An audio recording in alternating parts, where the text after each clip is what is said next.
আপনার কি মনে হচ্ছে বিপদ আপনাকে চারদিক থেকে ঘিরে ধরেছে?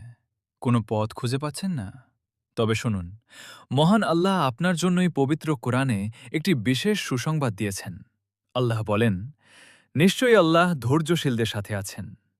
আপনি আজ যে কষ্টের মধ্য দিয়ে যাচ্ছেন, তা আপনার জন্য কোনো শাস্তি নয়, বরং আল্লাহর পক্ষ থেকে একটি পরীক্ষা। এই পরীক্ষায় আপনি যদি শুধু একবার বলতে পারেন, আলহামদুলিল্লাহ, আল্লাহ যা করেন ভালোর জন্যই করেন, তবে আপনার জন্য রয়েছে বিশাল পুরস্কার। জানেন কি? কিয়ামতের দিন যখন অন্যদের হিসাব নিকাশ হবে, তখন ধৈর্যশীলদের কোনো হিসাব ছাড়াই পুরস্কার দেওয়া হবে।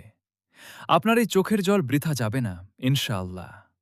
আল্লাহ আপনাকে এমন কিছু দেবেন যা আপনি কখনো কল্পনাও করেননি। তাই হতাশ হবেন না, আল্লাহর উপর ভরসা রাখুন। ভিডিওটি ভালো লাগলে সুবহানাল্লাহ লিখে জানান এবং অন্যদের সাথে শেয়ার করুন।